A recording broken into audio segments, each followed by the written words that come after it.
এই পর্যায়ে আপনাদেরকে ঢাকা ১৬ আসনের চিত্র দেখাতে চাই। এই মুহূর্তে আমাদের সহকর্মী ইমতিয়াজ মাহমুদ সেখানে অবস্থান করছেন। ইমতিয়াজ, একটু জানাবেন যে এটা খুব আলোচিত একটা এলাকা, যেখানে জামায়াত এবং বিএনপির প্রার্থীর মধ্যে একটা হাড্ডাহাড্ডি লড়াইয়ের একটা আভাস পাওয়া গেছে। সর্বশেষ বলবেন যে এলাকাগুলো ঘুরে দেখেছেন, কি অবস্থা সেখানে বিরাজ করছে? রাশেদ, একটি কথা বলতেই হয়, আমি এখন আছি হচ্ছে যে ঢাকা ১৬ আসনে, এবং ১৬ আসন বেশ আলোচিত, কারণ এই আসনেই বিএনপি মনোনীত প্রার্থী আমিনুল হক রয়েছেন, এবং একই সাথে জামায়াতের মনোনীত প্রার্থী কর্নেল আব্দুল বাতেন তিনিও আছেন। এবং সকাল থেকে শান্তিপূর্ণ ভোট উৎসব হয়েছে, এবং এই ঢাকা ১৬ আসনে ১৩৭টি কেন্দ্র রয়েছে। এবং আমরা যদি একদমই শেষের দিকে শেষের সময়ের কথা বলি, রাত ১১টা পর্যন্ত এই আসনের ৭২টি কেন্দ্রে ভোট গণনা শেষ হয়, এবং সেই সময়ে ৪৪,০০০ ভোটে জামায়াতের প্রার্থী আব্দুল বাতেন তিনি কিন্তু এগিয়ে ছিলেন, এবং ৪২,০০০ ভোট পেয়েছিলেন আমিনুল হক। এবং তার পরপরই যখন রাত গড়ায় ভোট কেন্দ্রের গণনা শেষ হয়, এবং একেবারে ১৩৭টি কেন্দ্রের সকল আসনের গণনা শেষ হওয়ার পরে আমরা হচ্ছে যে জামায়াতের যে প্রার্থী রয়েছে আব্দুল বাতেন তার সাথে কথা বলি, এবং তিনি বলেন যে সেখানে তিনি হচ্ছে যে প্রায় ৮৭,০০০ ভোট পেয়েছেন, এবং অন্যদিকে আমিনুল হক যিনি রয়েছেন তিনি বিএনপির মনোনীত প্রার্থী, তিনি ৮৪,০০০ ভোট পেয়েছেন। এটি হচ্ছে যে আব্দুল বাতেন তিনি বলেন। আমরা আমিনুল হকের সাথে কথা বলার চেষ্টা করি, কিন্তু তার সাথে আমরা কথা বলতে পারি নাই। এবং এই যে আমরা এখন যে জায়গাটা দাঁড়ায় আছি সেটা হচ্ছে পল্লবীর বলা যায় বাংলা স্কুলে, এবং এটি কিন্তু হচ্ছে যে ঢাকা ১৬ আসনের কন্ট্রোল রুম, এবং এইখান থেকেই পুরো হচ্ছে যে ঢাকা ১৬ আসনের যেই যে কে বিজয়ী হবে না হবে, যে ফলাফলের যে ঘোষণাটা সেটা কিন্তু এখান থেকে দেওয়া হবে। এবং এইটি গণনা শেষ হওয়া গেলেও এখন পর্যন্ত কিন্তু সেটি স্থগিত করা হয়েছে। আমরা এখানে কন্ট্রোল রুমের সাথে কথা বলার চেষ্টা করেছি, তারা কিছু বলছে না, এবং ফলাফলও ঘোষণা করছে না। একই সাথে দুইজন প্রার্থী এখানে উপস্থিত ছিলেন। আমরা কিছুটা মানুষের কাছ থেকে শুনতে পাই যে এখানে ভোটের কিছু কিছু উপর নিচ কিছু থাকতে পারে, এবং সেটা নিয়েই কিন্তু এখানে যে আমিনুল হকের যারা নেতাকর্মীরা রয়েছে তারা এক সাইডে অবস্থান নিয়েছেন, এবং আরেক সাইডে জামায়াতের যে প্রার্থী রয়েছে তার যারা নেতাকর্মী বা কর্মীরা আছে তারা কিন্তু এক সাইডে অবস্থান করছেন। তারা কিছু কিছু সময় স্লোগান দিচ্ছেন, স্লোগানের একটা সময় তারা রাস্তার মাঝখানে উঠে আসছেন, সেটাকেই কন্ট্রোল করতে বা তাদের হচ্ছে যে এক জায়গায় রাখতে এখানে কিন্তু একই সাথে আর্মি, র্যাব, পুলিশ সদস্য তারা কিন্তু ডিপ্লয়েড হয়েছেন, এবং তারা কাজ করছেন। তারা প্রায় রাস্তার এক সারি বেঁধে তারা দাঁড়িয়ে আছেন, যাতে কোনো ধরনের কর্মীরা যেই কন্ট্রোল রুম সেদিকের উদ্দেশ্যে না যেতে পারে, কোনো ধরনের পরিস্থিতি খারাপ না করতে চেষ্টা করে। তো সর্বশেষ যেটি বলা যায় যে পল্লবী থেকে ঢাকা ১৬ আসনের এখনও পর্যন্ত ফলাফল স্থগিত রয়েছে, নেতাকর্মীরা চারপাশে আছে, এবং আর্মি, পুলিশ বা র্যাব সদস্য যারা আছে তারা খুব ভালো মতো এই পুরো পরিবেশকে কিন্তু কন্ট্রোলে রাখার চেষ্টা করতে। সর্বশেষ আমার কাছে ঢাকা ১৬ আসনের এই খবরাখবরই ছিল। ইমতিয়াজ, অনেক ধন্যবাদ যুক্ত হওয়ার জন্য। ইমতিয়াজ মাহমুদ, ঢাকা ১৬ আসনের অধ্যুষিত একটা এলাকা পল্লবী থেকে সর্বশেষ জানাচ্ছিলেন। এখন পর্যন্ত ঢাকা ১৬ আসনের ফলাফল স্থগিত রাখা হয়েছে বলে তিনি নিশ্চিত করছিলেন। আমরা এখন আমার প্রযোজক আমাকে বলছেন যে ময়মনসিংহে আমরা সুলতান মাহমুদ কনিকের কাছে আমাদের যাওয়ার কথা।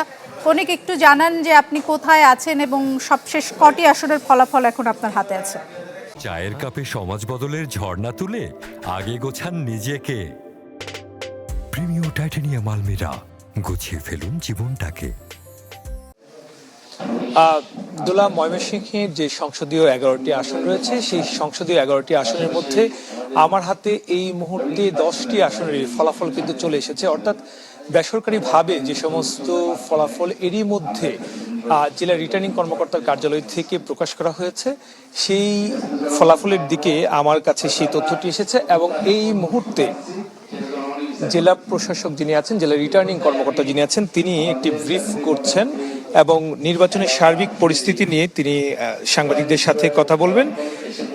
আমি যদি একটু জানিয়ে রাখি যে আপনাকে, যে ময়মনসিংহের 11টি আসনের মধ্যে ময়মনসিংহ 1 আসন যেটি রয়েছে সেখানে মোট কেন্দ্র ছিল 143টি। সেই জায়গায় 143টি কেন্দ্রেরই ফলাফল কিন্তু আমাদের হাতে এসেছে। সেখানে ধানের শীষের প্রার্থীকে পরাজিত করে সেখানে বিজয়ী হয়েছেন বেসরকারিভাবে ঘোড়া প্রতীকের যিনি প্রার্থী আছেন সালমান ওমর রুবেল, তিনি সেখানে বিজয়ী হয়েছেন। ময়মনসিংহ 2 আসন যেটি রয়েছে সেখানে আমরা দেখেছি যে জোটের প্রার্থী যিনি আছেন 11 দলীয় জোটের খেলাফত মজলিসের রিকশা প্রতীকের তিনি বিজয়ী হয়েছেন। আর ময়মনসিংহ 3 আসন যেটি আছে সেখানে ধানের শীষের প্রার্থী আর নির্বাচিত হয়েছেন। আমি একটু এই মুহূর্তে সরাসরি একটু যেতে চাচ্ছিলাম যে যিনি ব্রিফ করছেন জেলা প্রশাসক এবং জেলা রিটার্নিং কর্মকর্তা, আমরা সরাসরি একটু যাচ্ছি। তারাকান্দা উপজেলায় মোট 2,75,465 জন ভোটার রয়েছেন। এর মধ্যে গোলাম মাওলা ভূঁইয়া ইসলামী আন্দোলন বাংলাদেশ হাত পাকা প্রতীকে পেয়েছেন 2346 ভোট। মোহাম্মদুল্লাহ বাংলাদেশ খেলাফতে মজলিস রিস্কা প্রতীক পেয়ে 63,834 ভোট পেয়েছেন। মোতাহার হোসেন তালুকদার বাংলাদেশ জাতীয়তাবাদী দল বিএনপি ধানের শীষ প্রতীকে 62,822 ভোট পেয়েছেন। মোহাম্মদ আবু বক্কর সিদ্দিক স্বতন্ত্র প্রার্থী কলস প্রতীকে 167 ভোট পেয়েছেন। মোহাম্মদ এমদাদুল হক খান জাতীয় পার্টি লাঙ্গল 390 ভোট পেয়েছেন। মোহাম্মদ জুলহাস উদ্দিন শেখ বাংলাদেশ সুপ্রিম পার্টি একতারা প্রতীকে 798 ভোট পেয়েছেন। শাহ শহীদ সরওয়ার স্বতন্ত্র ঘোড়া প্রতীক নিয়ে 25,243টি ভোট পেয়েছেন। তারাকান্দা উপজেলায় মোট 84টি ভোট কেন্দ্রের এটা ফলাফল। পাশাপাশি এই আসনটি ফুলপুর উপজেলা নিয়েও গঠিত। ফুলপুরে মোট 2,95,968 জন ভোটার। ভোট কেন্দ্রের সংখ্যা 90টি। আমরা ফলাফল পেয়েছি 90টি ভোট কেন্দ্রে। তার মধ্যে গোলাম মাওলা ভূঁইয়া ইসলামী আন্দোলন বাংলাদেশ হাত পাখা প্রতীকে 1450 ভোট পেয়েছেন। মোহাম্মদুল্লাহ বাংলাদেশ খেলাফতে মজলিস রিস্কা প্রতীকে পেয়েছেন 80,731। মোতাহার হোসেন তালুকদার বাংলাদেশ জাতীয়তাবাদী দল বিএনপি ধানের শীষ প্রতীকে পেয়েছেন 54,522 ভোট।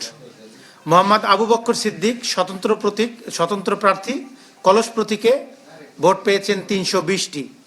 মোহাম্মদ ইমদাদুল হক খান জাতীয় পার্টি লাঙ্গল প্রতীকে 322টি ভোট পেয়েছেন। মোহাম্মদ জুলহাস উদ্দিন শেখ বাংলাদেশ সুপ্রিম পার্টি একতারা প্রতীকে 269 ভোট প্রাপ্ত হয়েছেন। শাহ শহীদ সরওয়ার স্বতন্ত্র প্রার্থী ঘোড়া প্রতীকে 23,093টি ভোট প্রাপ্ত হয়েছেন। এটি হচ্ছে আমাদের ভোট কেন্দ্রের ভোট। আপনারা জানেন পোস্টাল ব্যালটের মাধ্যমে আমরা মোট 3510টি ভোট আমরা পেয়েছিলাম ফুলপুর তারাকান্দা আসনে। তার মধ্যে গোলাম মাওলা ভূঁইয়া হাত পাকা প্রতীকে পেয়েছেন 61 ভোট। মোহাম্মদুল্লাহ রিস্কা প্রতীকে পেয়েছেন 1637 ভোট। মোতাহার হোসেন তালুকদার ধানের শীষ প্রতীকে পেয়েছেন 1094 ভোট। মোহাম্মদ আবু বক্কর সিদ্দিক কলস প্রতীকে পেয়েছেন 7 ভোট। মোহাম্মদ ইমদাদুল হক খান লাঙ্গল প্রতীকে পেয়েছেন 13 ভোট। জুলহাস উদ্দিন শেখ একতারা প্রতীকে পেয়েছেন 4 ভোট। শাহ শহীদ সরওয়ার ঘোড়া প্রতীকে পেয়েছেন 538 ভোট। মোট ভোট হচ্ছে 3354 এবং অবৈধ ভোট 156, সব মিলে 3510 ভোট।